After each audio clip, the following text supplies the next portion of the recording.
So, hello everyone. We are back again. So, first of all, sorry for the delay in the videos because I was also occupied with some of the work. तो video नहीं आ पा रहे थे YouTube पे but अब से consistently आएंगे right so in this video we are going to talk about chapter number 2 of ICSC physics class 10 and that is work energy and power, right? Work energy and power.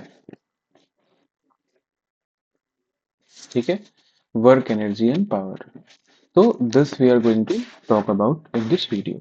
So what we are going to cover in this video, first of all, we will talk about these terms, that is work, energy and power, and how to measure them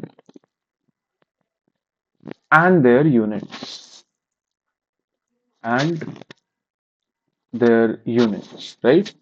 Secondly, we are going to talk about different forms of energy, okay? Different forms of energy. And then we are going to talk about conservation of energy. Conservation, conservation of energy. So this is going to be a very important chapter because it is the foundational block of many of the concepts and many of the chapters or topics which you will be dealing with not only in class 10 but also in your higher classes like 11th and 12th, right? So to build the foundation, this is a very important chapter. Okay, so let's get started. So first of all, we'll try to understand what is work. Okay, we will try to understand what is work. So when we talk technically or in physics, when we define work, it means कि we have applied a force, and because of this application of force, that body has moved. Okay, that body has got displaced. This is the body, and because of this application of force here, this body is displaced. And because of this displacement, we say, okay, because there is a displacement, so it is a possibility that work has been done, right? So work is defined when there is application of force and first point, and second is there is displacement of the body. Okay, displacement of the body. I will not go in the technical things. ऐसा नहीं रहेगा कि जो book में लिखा है वही मैंने बता दिया, जैसे लिखा है वही मैंने बता दिया. It would be conceptual. ठीक है, तो I will make it so easy for you कि when you will watch the whole video and then when you will go through the chapter, you will realize कि a lot of things you are knowing. The one thing which will be left is कि आप memorize कर लो concepts को and then you practice them by the questions which are given, right? And ये चीज भी factual concepts team is trying to tackle. So we will do something about the questions and all, but that depends on your responses on the video. Okay.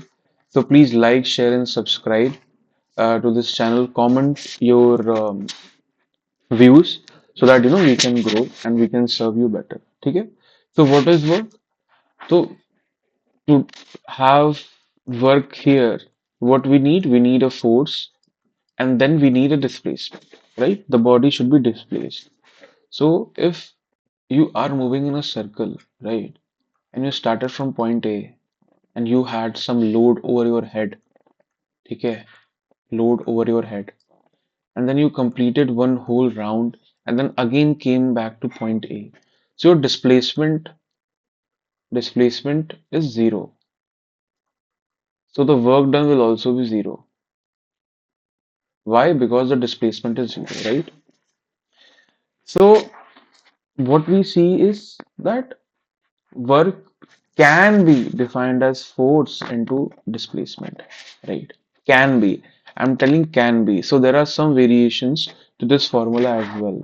And what are those variations? I will tell you. Okay. So what are those variations? So like let's say that we applied a force, okay? This is a body, and we applied a force like this, okay? And then because of the application of force, this body moved from this point to this point, right? So this is the displacement, okay? So what can we say the work done is? Work done is F into D, force into displacement. Understood? But what if I apply a force like this, right? At an angle theta to this body. So this is the body, this is the force, and it is being applied at an angle theta to the body, right? मतलब अगर इस force को ऐसे तुम दिखाओगे F को, तो ये जो चीज रहेगी ये थीटा है। तो अब इसमें वर्क डन कैसे निकालें? How to find out the work done, right? तो this can be found in two ways. First, कि आप फोर्स को इस डायरेक्शन में तोड़ लें। तोड़ने का मतलब आपने उस फोर्स का इस डायरेक्शन में कंपोनेंट निकाल लिया, ठीक है? तो फोर्स का इस डायरेक्शन में कंपोनेंट क्या हो जाएगा? तो क्या हो जाएगा? एफ कॉस थीटा, ट्रिग्नोमेट्री में पढ़ा होगा, एफ कॉस थीटा। और डिस्प्लेसमेंट चूंकि इस डायरेक्शन में डी है, we have assumed that the displacement in this direction, in the ahead direction is D. तो वर्क डन हो जाएगा एफ कॉस थीटा, उसका कंपोनेंट तोड़ करके, और डी, ठीक है? ये पहली चीज हो गई। Right it down all the formulas in the copy so that you always remember them, right? Now second, हम क्या करें कि हम डिस्प्लेसमेंट का ही कंपोनेंट निकाल लें। मतलब कि जैसे डिस्प्लेसमेंट ऐसे इस डायरेक्शन में था और हमने ये एंगल थीटा माना है, राइट? और फोर्स का डायरेक्शन क्या है? फोर्स का डायरेक्शन तो इसी कंपोनेंट के अलोंग में है, और ये डी है। तो हमने क्या किया? हमने इसको तोड़ लिया, डिस्प्लेसमेंट को तोड़ लिया फोर्स के डायरेक्शन में। तो फोर्स के डायरेक्शन में डिस्प्लेसमेंट को तोड़ेंगे तो ये क्या हो जाएगा? F into D cos theta, right? F into D cos theta, that will be work. So हम दो तरीके से निकाल सकते हैं, या तो फोर्स को तोड़ लें डिस्प्लेसमेंट के डायरेक्शन में, या डिस्प्लेसमेंट को तोड़ लें फोर्स के डायरेक्शन में, right? So this is a thing. तो अगर हम फॉर्मूला देखें, तब हमारा जो अच्छा फॉर्मूला, मेन फॉर्मूला, बिना कंफ्यूजन का फॉर्मूला बनता है, वो है कि work done depends on three things. Yes, it is not two things, it is three things. First is the magnitude of force, या मैग्नीट्यूड की जगह मैं फोर्स ही लिख देता हूँ, क्योंकि force is a vector quantity, तो direction also matters. Force, displacement and cosine of the angle between them, ठीक? ओके, तो मतलब कि work is equal to F into D into cos theta. Theta उन दोनों के बीच का एंगल है, एफ और डी के बीच का एंगल है, और उसका हमने कॉस का वैल्यू ले लिया।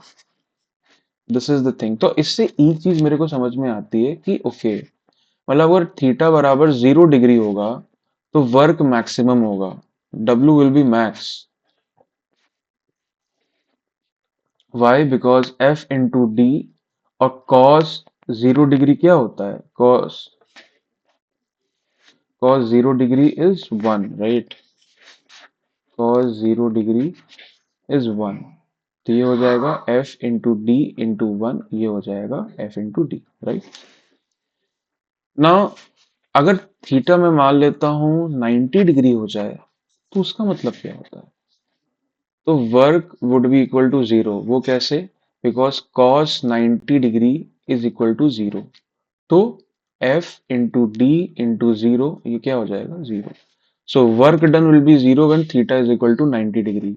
मतलब कि whenever force and displacement are perpendicular to each other, तो work done is equal to zero. This is very important. और इसी की वजह से when you go for the circular motion thing, right, आप जब सर्कुलर मोशन को देखते हो तो this is the centre, right. Now if this is the body and it is moving, तो हमने क्या सीखा था पिछले चैप्टर में कि इफ यू वांट टू, अगर मान लो कि ये ऐसे मूव कर रहा है, ठीक है, ऐसे मूव कर रहा है, तो इसका डायरेक्शन ऑफ मोशन इस पे क्या होगा, drawing the tangent to it. तो ये तो डिस्प्लेसमेंट का डायरेक्शन हो गया, राइट। और फोर्स का डायरेक्शन क्या है, हमने क्या सीखा था, सेंट्रीपिटल फोर्स। तो it is always towards the centre. तो टेंजेंट और सेंटर के बीच में एंगल क्या होता है, 90 डिग्री होता है। तो इसी की वजह से डिस्प्लेसमेंट ऑफ फोर्स के बीच का एंगल जब 90 डिग्री है, तभी वर्क डन जीरो है। तभी ये फोर्स इस डिस्प्लेसमेंट को अफेक्ट नहीं कर पा रहा है। तभी इस बॉडी का स्पीड कांस्टेंट रहता है। वाई, क्योंकि एक्सेलरेशन नहीं लग पाता। वाई, इन इस direction, in the direction of motion of body. और जब किसी भी बॉडी के डायरेक्शन में एक्सेलरेशन ही नहीं होगा तो उसका स्पीड नहीं बढ़ेगा, राइट। तो फोर्स लग रहा है बट वो परपेंडिकुलर लग रहा है। और जब परपेंडिकुलर लग रहा है तो उसका एक्सेलरेशन बॉडी के डायरेक्शन के बॉडी के मूवमेंट के अलोंग जीरो है। इसकी वजह से वो उसका स्पीड कांस्टेंट है। That we have to understand. Understood? Okay. और थर्ड पॉइंट है कि जब हमारा जो वर्क है, अगर थीटा बराबर 180 डिग्री हो गया, तो वर्क क्या हो जाएगा, work will be negative. Work is equal to negative and minimum, I would say, with direction, right. तो एफ इंटू, और तो फिर कॉस थीटा क्या होगा, कॉस 180 क्या होता है, it is -1, right. Cos 180 is -1।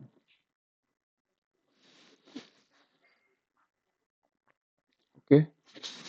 तो इसको जब हम लोग देखेंगे तो हमें पता चलेगा कि f into d into -1, it is equal to -ft. So this is something which we wanted. Okay. So yeah. तो ये हमने सीख लिया। तो अगर कभी भी अपने को फोर्स का और डिस्प्लेसमेंट का कोई भी ग्राफ दिया हो, कोई भी ऐसे स्ट्रेट लाइन या कोई भी ग्राफ, राइट, ऐसे का, so what is work done, work done is the area, this area. ये ट्रायंगल का एरिया निकाल लो। जब बड़ी क्लास में जाओगे तो इस कर्व के नीचे का एरिया निकालोगे इंटीग्रेशन के थ्रू। बट अभी इसमें हो तो ऐसे ही क्वेश्चंस आएंगे जहां पे देयर विल बी फिगर्स जिनकी आप एरिया निकाल सकते हो बिकॉज ऑफ द मेजरमेंट्स। ठीक है। तो this area gives what, work done. Work done, this area gives you what, work done. Understood? So this is a thing basically. Now बहुत ही अच्छे एग्जांपल समझते हैं कि लेट्स से कि यहाँ पे बॉडी है, ठीक है, okay, and this body is above a height h from the ground. तो ये ग्राउंड है, this is body and height h। तो जब ये यहां से इस पॉइंट पे आएगा, ये गिरेगा, तो what would be the displacement, it will be h। And what is the force acting on this body, it is mg, right, it's weight. So weight is a force. So what is work done, work done would be f into d into cos theta। ये है पूरा formula. ये नहीं कि f into d लिख दिया, f into d cos theta। तो f की वैल्यू क्या है, mg है, डिस्प्लेसमेंट कितना है, h है, और cos थीटा मतलब, तो h भी इस डायरेक्शन में है और वेट भी इस डायरेक्शन में है, तो दोनों के बीच का एंगल 0 डिग्री है, right. So cos 0 degree, cos 0 degree, so cos 0 degree is what, 1, right? So mgh into 1, mgh, ठीक है, that is the work done, work done। So ये है। वो चीज। Now SI unit of work, it's very important. So SI unit of work is joule, right? Joule. Okay, तो इसकी definition याद कर लेना कि 1 जूल क्या होता है, राइट? सो मैं यहाँ पे लिख दे रहा हूँ, बाकी के लिए I will not write, you just refer to the book, ठीक है? Because it is just theory. तो 1 joule of work is said to be done, is said to be done, to be done when a force of 1 Newton displaces a body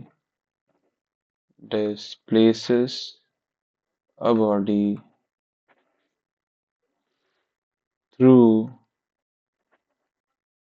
a distance of through a distance of 1 meter 1 meter in its own direction, in its own direction.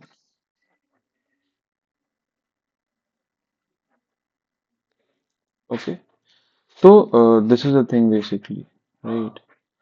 Now cgs unit cgs unit ये कितना है? It is erg, right? 1 ERG, मतलब force into displacement, मतलब 1 dine into 1 centimetre.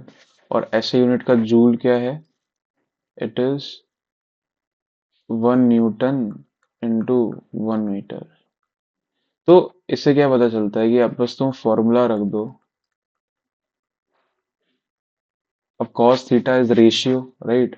Trigonometry में हम क्या कहते हैं कि अगर ये थीटा है तो, और ये एच और ये बी है, तो कॉस थीटा क्या होता है? ए अपॉन एच, राइट? एंड चूंकि ए का भी वैल्यू मीटर या सेंटीमीटर होगा और एच का भी मीटर सेंटीमीटर होगा, तो ये रेशियो है, right? Ratio of same quantities हमेशा डायमेंशनलेस होता है, तो इसका डायमेंशन कुछ होगा नहीं। तो इसीलिए कॉस थीटा का कोई यूनिट है नहीं, तो बस न्यूटन और मीटर की वजह से जूल का डेफिनेशन बन रहा है। तो जब भी कभी भूल जाओ डेफिनेशन, तो क्या करो, ऐसे फॉर्मूला लिख लो, उनका यूनिट लिख लो और उसको बस डिफाइन कर दो कि भैया 1 जूल की वर्क डन तब होता है जब 1 न्यूटन की फोर्स लगती है बॉडी पे, जिसको डिस्प्लेस करता है 1 मीटर से।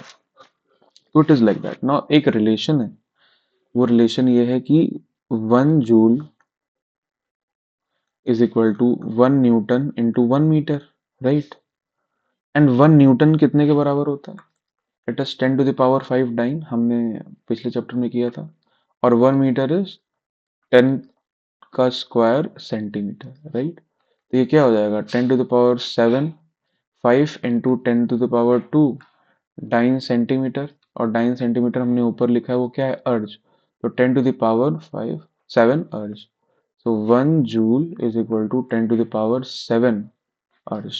That is a very important relation, right? Now let us come to power.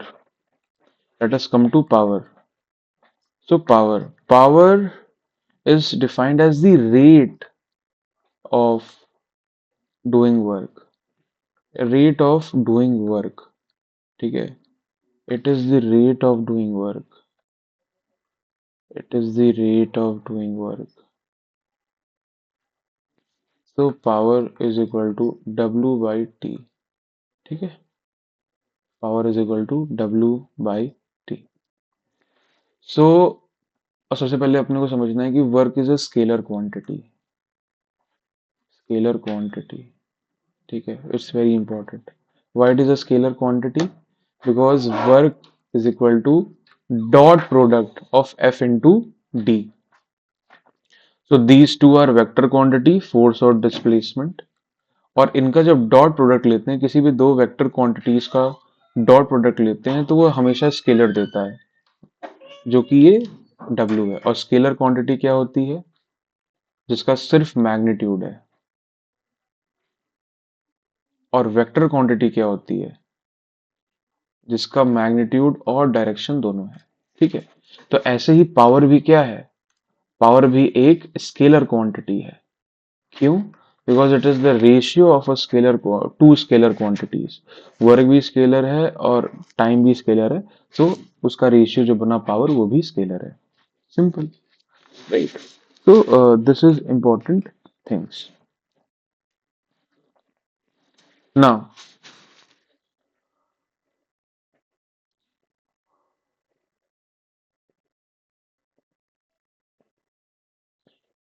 Now units of power, right? Unit of power.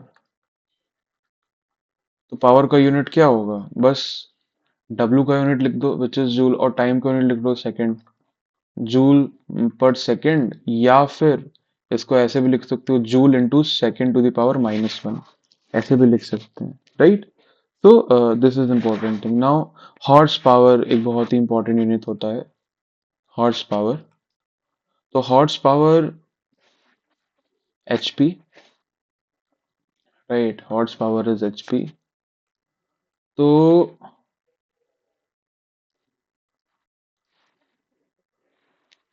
इसको हमेशा याद रखना है कि 1 horse power is equal to 746 watt. It's very important. ये exams में भी आता है। Now then it comes with a difference कि what is the difference between work and power, right? तो बहुत ही इंपॉर्टेंट, बहुत ही सिंपल सी बात है कि भाई सबसे पहले तो डेफिनेशन लिख दो दोनों की, कि what is work? Work is said to be done when force is applied and displacement is there in the direction of force. And what is power? It is the rate of doing work, right? Then second लिख सकते हैं उसका SI unit. ठीक है, SI unit. और क्या difference है?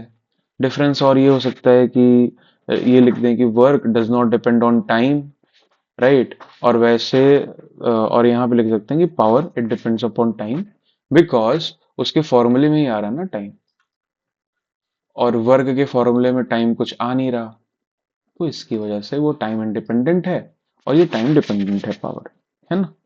Now what is energy? What is energy, right? So energy is nothing, it is the capacity of a body to do work. Energy is the capacity capacity of body capacity of body to do work, capacity of body to do work, right? Capacity of body to do work, capacity of body to do work.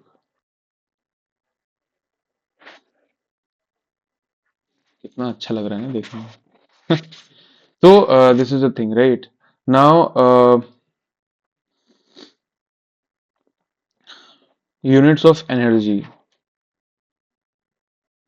अब इसका मतलब क्या होता है? मतलब यही है कि भाई जब तुम्हारे अंदर एनर्जी रहेगी तभी तो काम कर पाओगे, राइट? तो एनर्जी और वर्क दोनों एक तरीके से सेम ही है, बट उनकी डिफाइन करने का तरीका या समझने का तरीका अलग होता है, दैट्स इट। और चूंकि वो सेम है ना, तभी इसलिए दोनों का जो एसआई यूनिट है या मेजरमेंट यूनिट है वो भी सेम है, दैट इज जूल। अंडरस्टूड? तो इसलिए कभी कंफ्यूज नहीं होना चाहिए, ठीक है? तो और the bigger units of energy, जैसे ऐसे तो जूल है, और इससे बड़े यूनिट क्या है? Kilowatt hour. ये किलोवाट आवर क्या है? ये वही यूनिट है जो घर में बिजली कंज्यूम होती है। तो जो मीटर की रीडिंग है उसमें कहते हैं ना यूनिट, भाई इतना यूनिट आपकी बिजली गई है या कंज्यूम हुई है। तो जो एक यूनिट है वो बराबर है किलोवाट आवर के। ठीक है, कि कितना लोड है आपके घर में किलोवाट के टर्म्स में, वो कितने घंटे चला है, that is a thing which is important. Then other units of energy can be calorie, कितना कैलोरी कंज्यूम कर रहे हो, या कितना हीट जनरेट हुआ। And then electron volt. Electron volt, ये इलेक्ट्रॉन वोल्ट का मतलब ये होता है कि एक आपने इलेक्ट्रॉन लिया और पोटेंशियल डिफरेंस क्रिएट किया 1 वोल्ट का, तो उस पोटेंशियल डिफरेंस से इलेक्ट्रॉन में कितनी एनर्जी आ गई, कैसे वो मूव हुआ, right? So it is nothing, electron का चार्ज लिख दो 1.6 इंटू 10⁻⁻⁹ कूलम, और 1 वोल्ट को 1 वोल्ट लिख दो, राइट। तो ये क्या हो जाएगा, ये हो जाएगा 1.6 इंटू 10⁻⁻⁹ कूलम और वोल्ट मिला करके क्या हो जाएंगे, जूल, सिंपल। ठीक, याद हो गया पूरा का पूरा एक सब chapter. Now there is another thing, difference energy और पावर का, एनर्जी और पावर का डिफरेंस,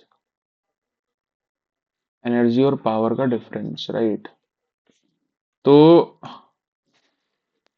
वही, energy is the capacity of doing work, second वही, power is what rate of work done, then it does not depend upon time, it depends upon time.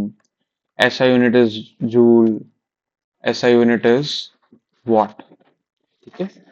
तो power का SI unit क्या है, what है, okay, joule पर second, इसको हम लोग क्या कहते हैं, what. So the one subpart is complete. Now let's come to the other subpart, which is different forms of energy, right? Which is different forms of energy, right? Which is different forms of energy, which is different forms of energy.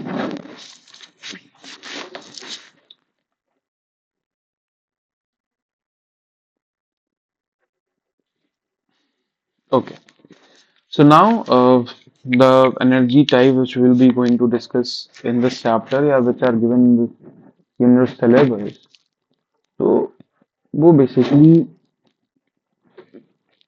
Mechanical energy के parts हैं, right. सो जैसे mechanical energy, so mechanical energy, energy is the energy जो कि एक body pauses करता है तब जब वो मूव कर रहा हो, या तब जब वो रेस्ट में हो, ठीक है, मूविंग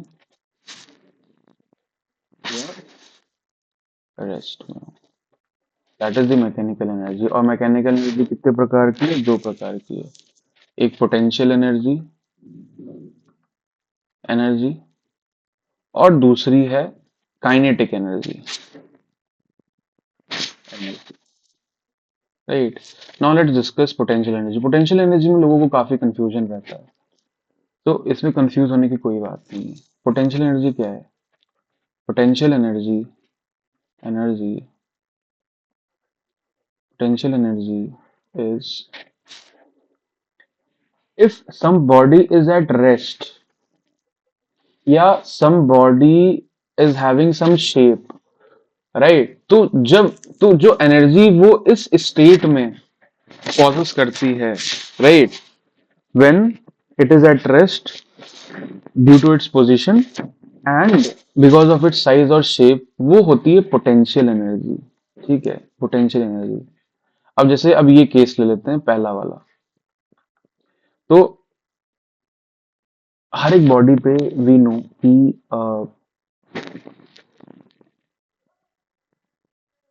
कोई फोर्स ऑफ ग्रेविटी लग रहा होता है, राइट, किसी भी पॉइंट पे। तो हम ये अज्यूम करते हैं कि जब भी कोई बॉडी इंफिनिटी पोजीशन पे है तो उसका जो पोटेंशियल एनर्जी है दैट इज 0, और जब वो किसी पॉइंट पे आता है, किसी भी पॉइंट पे आता है, तो उसकी जो पोटेंशियल एनर्जी है ना, let's say eight point x, तो उसकी जो पोजीशन एक्स पोजीशन पे जो उसकी पोटेंशियल एनर्जी है, it is the work done, it is the work done by the gravitational energy to bring it from infinity to this position X, ठीक है। और इसी इसी सब पार्ट ऑफ पोटेंशियल एनर्जी को हम कहते हैं ग्रेविटेशनल पोटेंशियल एनर्जी, क्योंकि हम जो एनर्जी या फोर्स इस पे अप्लाई कर रहे हैं to cause the work is gravitational pull only और ग्रेविटेशन फोर्स ओनली, तो इसलिए ग्रेविटेशनल पोटेंशियल एनर्जी, ठीक है। नाउ सेकंड, सेकंड केस लेते हैं। अब सेकंड केस क्या है कि भाई आपने एक ऐसी बॉडी ली, ठीक है, जो कि पचक सकती है, उसका शेप चेंज हो सकता है। उसको क्या कहते हैं? नॉन रिजिड, कि वो रिजिड है ही नहीं, it can change shape, non rigid body. अब इस पे मैंने अप्लाई कर दिया फोर्स, इस पे मैंने अप्लाई कर दिया फोर्स। अब इस फोर्स की वजह से क्या हुआ? इस फोर्स की वजह से इसका जो शेप था वो ऐसे था, अब वो ऐसे ऐसे हो गया, राइट? वो ऐसे ऐसे हो गया। तो work done by this force, work done by this F to deform this body is called elastic potential energy.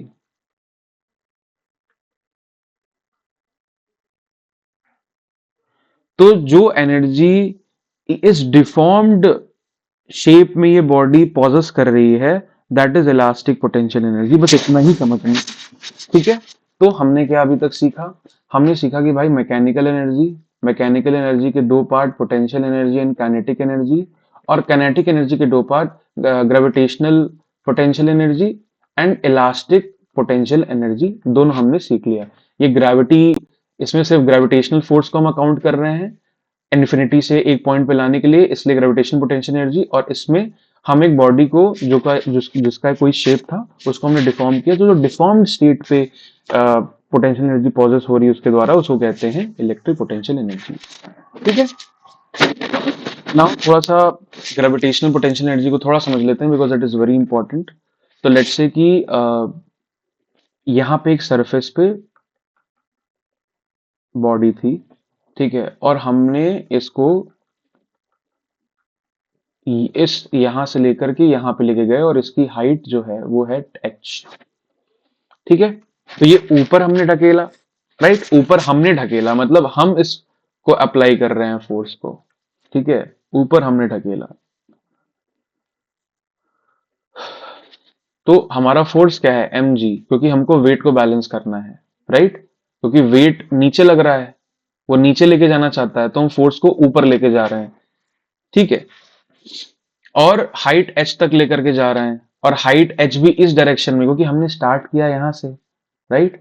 तो इसलिए हमको ऊपर जाना है, और ऊपर जा रहे हैं, तो ये हाइट h हो गया, फोर्स के डायरेक्शन में डिस्प्लेसमेंट हो गया h, और कॉस इन दोनों में 0 डिग्री है, तो mgh। तो ये जो F is equal to mgh है, that is gravitational potential energy, ठीक है? और सरफेस पे हम मान लेते हैं कि चूंकि हाइट 0 है तो डिस्प्लेसमेंट 0 है, तो वहां पे ग्रेविटेशनल पोटेंशियल एनर्जी 0, ठीक है?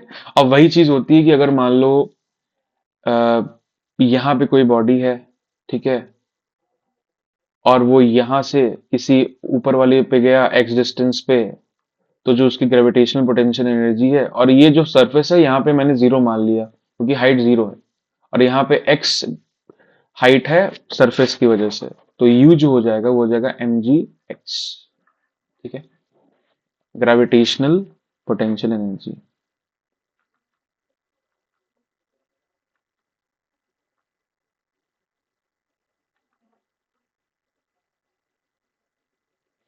Gravitational potential energy. Now kinetic energy. तो काइनेटिक एनर्जी क्या होता है? काइनेटिक एनर्जी, काइनेटिक एनर्जी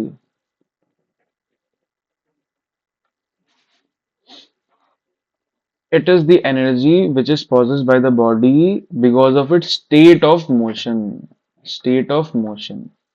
तो स्टेट ऑफ मोशन में है, मूव कर रही है, उसके पास स्पीड है, तो वो जो एनर्जी पॉजेस कर रही होगी वो बॉडी, उसको कहते हैं काइनेटिक एनर्जी, ठीक है? तो what is the formula for kinetic energy? K E is equal to half M V square.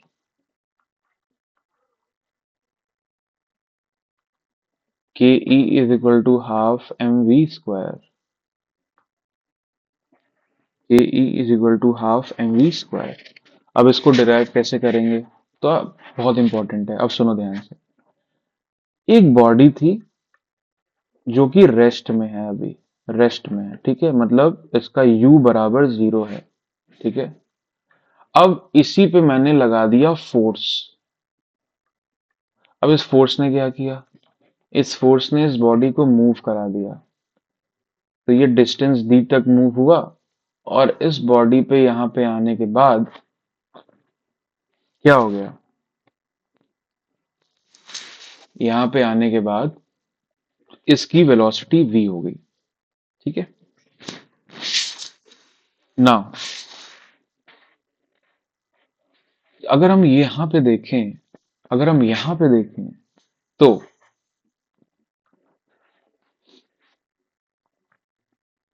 Sorry sorry,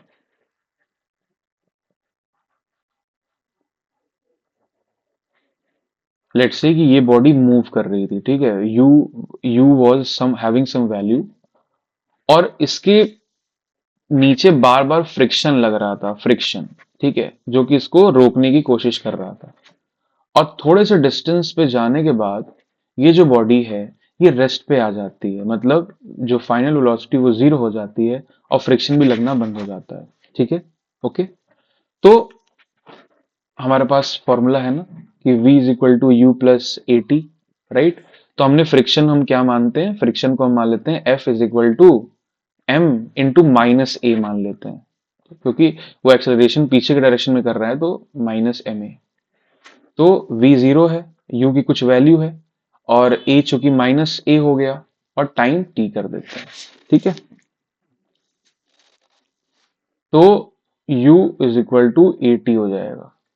और दूसरा फॉर्मूला क्या है, दूसरा फॉर्मूला है कि V square is equal to U square plus two A S, right.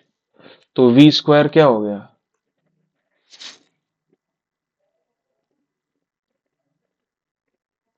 right? तो final velocity क्या है, फाइनल वेलोसिटी है जीरो, इनिशियल वेलोसिटी है यू स्क्वायर हमने मान लिया, एक्सेलरेशन क्या है माइनस ए, और डिस्प्लेसमेंट है डी। तो यू स्क्वायर क्या हो जाएगा, टू ए टी, राइट। ठीक है, तो ए क्या हो जाएगा, ए हो जाएगा you square upon to D, मतलब डी क्या हो जाएगा, डी हो जाएगा यू स्क्वायर अपॉन टू ए। और फोर्स क्या है,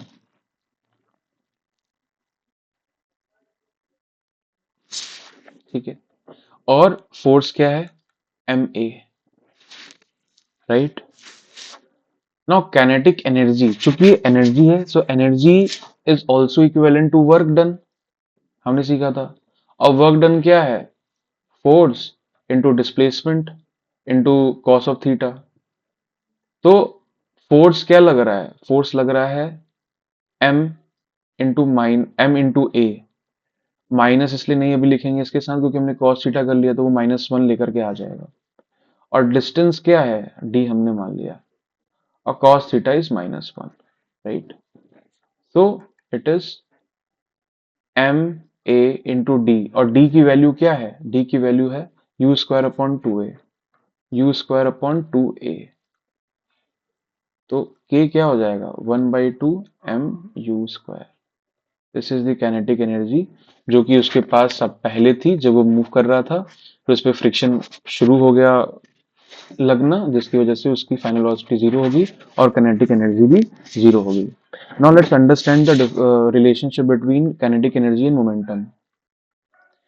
relationship between kinetic energy and momentum, momentum बहुत ही सिंपल है। काइनेटिक एनर्जी क्या है, वन बाई टू, हाँ मतलब one by two M V square, और मोमेंटम क्या है, p is equal to M into V, right. तो बस v, और दोनों में कॉमन क्या लग रहा है, दोनों में कॉमन है v, तो बस v को वैल्यू सब्स्टिट्यूट करके रख दो, तो v is equal to p by M हो जाएगा, थर्ड इक्वेशन। और थर्ड इक्वेशन की वैल्यू ही हम फर्स्ट इक्वेशन में रख रहे हैं, तो काइनेटिक एनर्जी क्या हो जाएगी, ये हो जाएगी K E is equal to one by two M, और पी स्क्वायर एम स्क्वायर, यही होगा। एक, तो के ई क्या हो जाएगा, one by two P square by M, ठीक है। तो पी स्क्वायर क्या होगा, पी स्क्वायर हो जाएगा टू एम इंटू के ई, काइनेटिक एनर्जी, पी हो जाएगा under root of two M K E, यही है रिलेशन छोटा सा, ठीक है। तो this is a thing. Now work energy theorem, work energy theorem है उसकी, वर्क एनर्जी थ्योरम, बहुत कॉन्सेप्ट्स हैं इसमें भाई। Work energy theorem,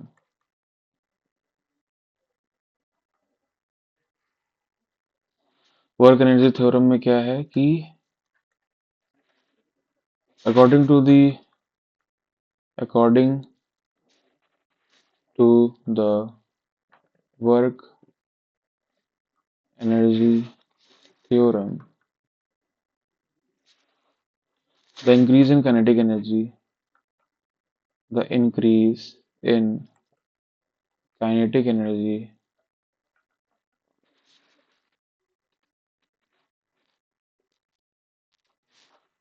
of a moving body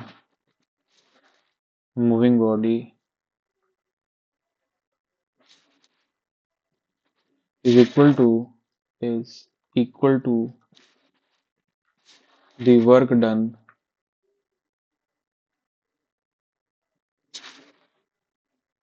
by the force acting on the body in the direction of the moving object is equal to the work done by the force acting on the body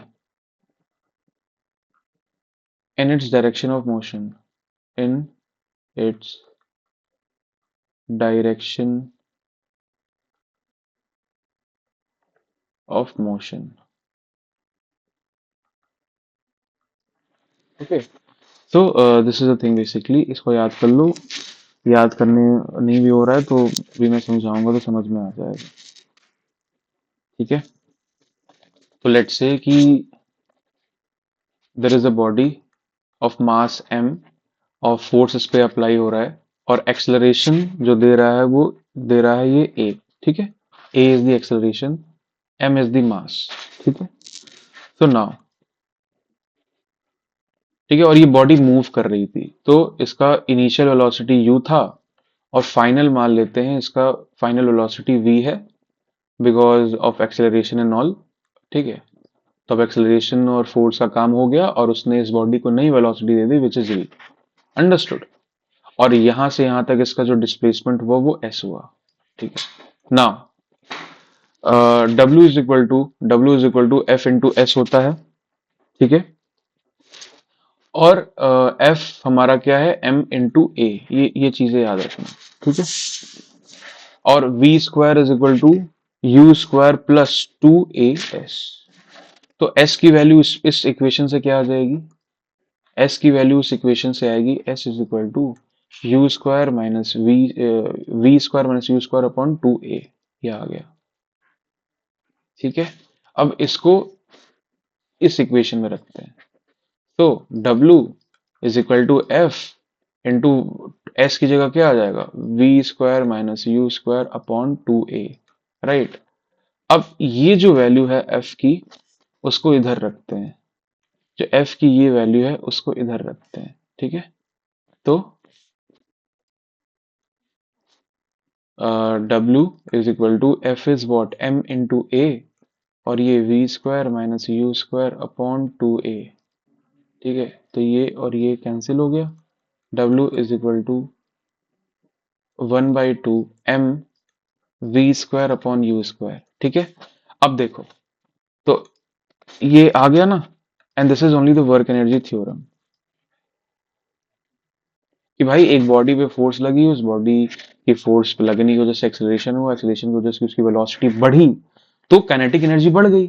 तो जो work done होगा उस force के द्वारा उस body पे वो क्या होगा, वो होगा increase in the kinetic energy, ज्यादा वाली वेलोसिटी माइनस कम वाली वेलोसिटी। तो यही है वर्क एनर्जी थ्योरम। बहुत ढेर सारे प्रॉब्लम्स इस पे आएंगे और बहुत अच्छे से करना है। राइट, तो now there are various forms of kinetic energy. Kinetic energy की वेरियस फॉर्म्स हैं। एक है ट्रांसलेशनल, ट्रांसलेशनल मतलब कि स्ट्रेट लाइन मोशन हो रहा है और उसी में काइनेटिक एनर्जी चेंज हो रही है। सेकंड इज रोटेशनल मोशन की मतलब रोटेशनल मोशन हो रहा है, बॉडी रोटेट कर रही है और उसमें काइनेटिक एनर्जी बढ़ रही है। तीसरा है vibrational kinetic energy. Vibrational kinetic energy, vibrational kinetic energy में क्या हो रहा है कि बॉडी एक ही पॉइंट पे टू एंड फ्रो मूव कर रहा है, टू एंड फ्रो मूव कर रहा है। जैसे सॉलिड्स में क्या होता है, they are packed, the molecules are packed. तो जब उनको हीट अप अप्लाई करते हो तो ये और वाइब्रेट करने लगते हैं, राइट। तो जो काइनेटिक एनर्जी होती है that is vibrational kinetic energy. Okay, now conversion of potential energy into kinetic energy, that is very very important. तो इसमें कुछ नहीं होता, जैसे कि फॉर एग्जांपल यहाँ पे लेट से हमने इस हाइट पे है ये बॉडी सरफेस से, हाइट h पे, और इसका मास है m। तो इसका जो पोटेंशियल एनर्जी होगा इस पॉइंट पे क्या होगा, mgh। लेकिन जब हम इसको धक्का दे दें, राइट, मान लो ये कोई वो था, टावर था, और हमने इसको धक्का दे दिया, धक्का देंगे तो नीचे गिरेगा, नीचे गिरेगा मतलब ये मूव कर रहा होगा, राइट, और यहाँ पे आके गिर जाएगा।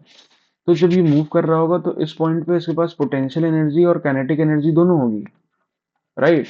बट जब यहाँ पे आएगा तो इसके पास सिर्फ काइनेटिक एनर्जी होगी और पोटेंशियल एनर्जी जीरो हो जाएगी। क्यों? क्योंकि हाइट जीरो हो गई। इसी वजह से यहाँ पे जब ये रेस्ट में है तो उसके पास पोटेंशियल एनर्जी है बट काइनेटिक एनर्जी जीरो है, राइट। तो वही चीज है कि जो ये स्टोर्ड पोटेंशियल एनर्जी थी, जो स्टोर्ड पोटेंशियल एनर्जी थी, यही किसमें चेंज हो रही है, काइनेटिक एनर्जी में।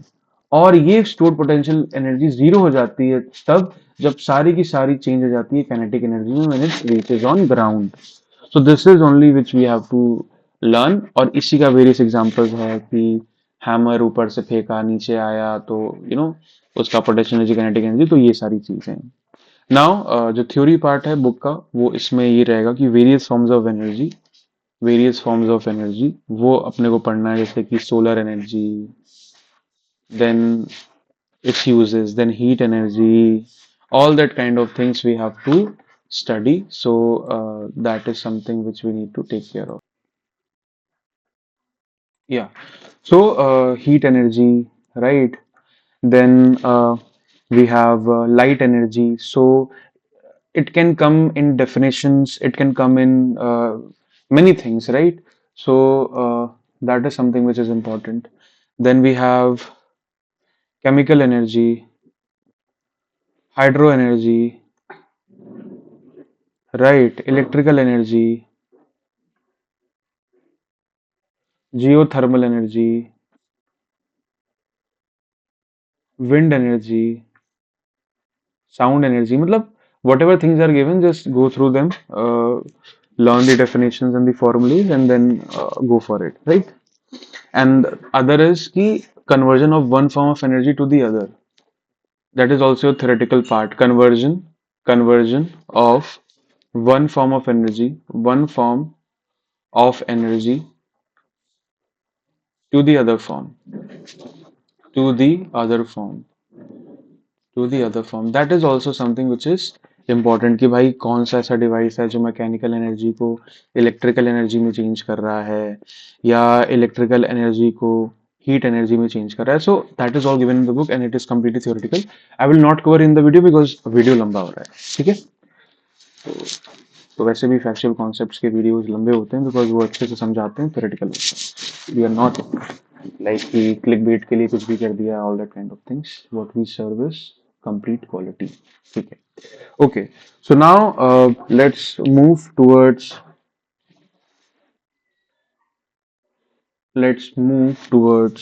the other thing, which is the conservation of energy, right? Conservation of energy, conservation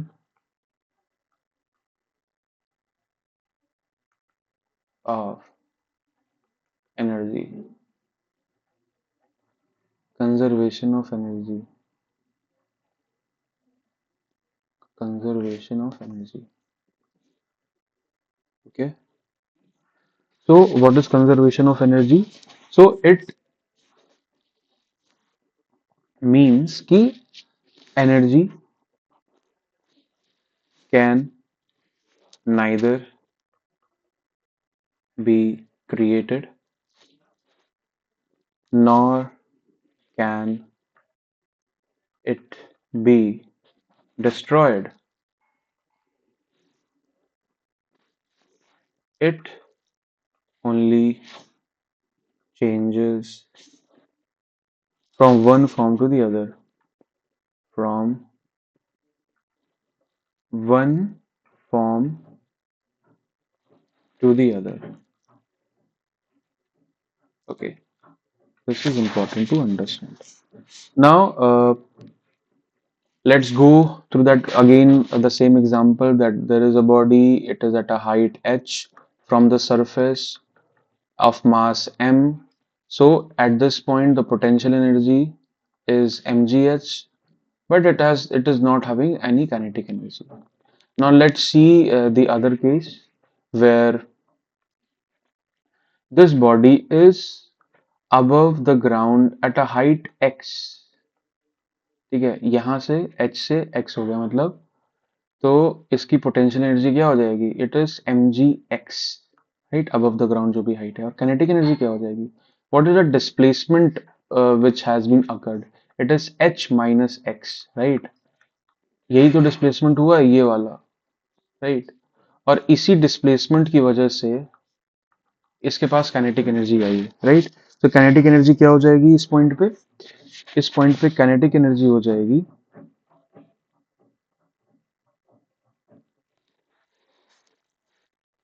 calculate करना पड़ेगा। तो u was 0, v we want to know, तो v square is equal to u square plus 2a s। तो ये 0 हो गया, ये हो गया 2, और ये a है g और s है what? h minus X, right. तो v स्क्वायर क्या होगा? 2g h minus X, right. तो हाफ एम वी स्क्वायर जो कि काइनेटिक एनर्जी है वो हो जाएगी क्या? ये हो जाएगा वी स्क्वायर बाई टू, तो ये टू कट जाएगा, तो M G H minus X ये हो जाएगा। तो it is M G H minus X, ठीक है, इस पॉइंट पे। ओके, नाउ थर्ड वाला केस लेते हैं। थर्ड केस में ये कंप्लीटली ग्राउंड पे आ गया, ये कंप्लीटली ग्राउंड पे आ गया, तो पोटेंशियल एनर्जी क्या हो जाएगी? जीरो हो जाएगी, क्योंकि हाइट तो जीरो। और काइनेटिक एनर्जी क्या हो जाएगी? ये हो जाएगी हाफ एम वी स्क्वायर, जो कि आएगा कितना? एम जी एक्स एच के बराबर। तो आप किसी भी पॉइंट पे देखो, तो यहाँ पे भी देखो एनर्जी क्या है? एम जी एच है, राइट, इनिशियल पॉइंट पे। फिर इन दोनों को जब तुम ऐड करोगे तो यहाँ पे भी क्या हो जाएगा? M G X. इसको जब करोगे तो क्या हो जाएगा? एम जी एक्स प्लस, इसको खोलो तो ये हो जाएगा M G H plus M G minus X, minus M G X. तो ये और ये कैंसिल, तो एम जी एच बचेगा। तो किसी भी पॉइंट ऑफ टाइम पे हम क्या देख रहे हैं कि जो इनिशियल पोटेंशियल एनर्जी थी, जो इनिशियल पोटेंशियल एनर्जी थी, वही ट्रांसफॉर्म हो रही है लेसेंड पोटेंशियल एनर्जी और काइनेटिक एनर्जी में, और वही फिर ट्रांसफॉर्म हो रही है total and total kinetic energy में, थर्ड वाले डायग्राम में, सेकंड डायग्राम में, फर्स्ट डायग्राम, राइट। सो तो प्रिंसिपल ऑफ एनर्जी कंजर्वेशन क्या कहता है कि भाई energy can neither be created not be destroyed, it only changes it's form. तो ये जो एनर्जी थी कहीं गायब नहीं हो गई, ये दूसरे फॉर्म में चली गई, और अल्टीमेटली दूसरा फॉर्म क्या है? काइनेटिक एनर्जी वाला, इस एग्जांपल में, राइट। सो इस प्रिंसिपल को जानो, ठीक है, और साथ ही साथ ये जो मैंने यहाँ पे डेरिवेशन किया और समझाया स्टेप बाय स्टेप, इसको जानो, ठीक है, because this is very important. You can take the screenshot also, this is very very important, ठीक है। और इसको मैं ऐसे अलग कर दे रहा हूँ ताकि यू नो जस्ट अंडरस्टैंड कि ये इसका हिस्सा है, ये सेकेंड डायग्राम का हिस्सा है, ये थर्ड डायग्राम वाला हो गया, और ये फर्स्ट डायग्राम है, right. Okay, okay. So this was it from our side, ठीक है। तो हमने इस वीडियो में क्या कवर किया? Work energy and power convert किया। पहले हमने ये जाना कि ये तीनों टर्म्स क्या हैं, इनके मेजरमेंट्स और इनके यूनिट्स। फिर उसके बाद हम चले गए डिफरेंट फॉर्म्स ऑफ एनर्जी पे, और फिर हमने डिस्कस किया principle of conversion of energy along with the derivation of it, conservation of energy, ठीक है, अलोंग विद इट्स डेरिवेशन, ठीक है। तो डेरिवेशन कह लो या प्रूफ कह लो, राइट। तो ये था, ये chapter number 2 of ICSC physics. और आप कमेंट सेक्शन में अपने व्यूज रखिए, subscribe to this channel and share it, guys. I mean, share it with your peers, with your friends, WhatsApp group, ताकि हम लोग को थोड़ा सा वो मिले, लाइक इट, है ना। और डिस्क्रिप्शन में क्या होगा? डिस्क्रिप्शन में there will be a Google form, Google form और एक व्हाट्सएप चैनल का लिंक होगा, व्हाट्सएप चैनल का लिंक, तो गूगल फॉर्म भर देना अगर कोई सर्विस चाहिए तो, और व्हाट्सएप चैनल ज्वाइन कर लेना फॉर मोर अपडेट्स, ठीक है? So thank you very much, this is Deepankar from team factual concepts. Okay bye.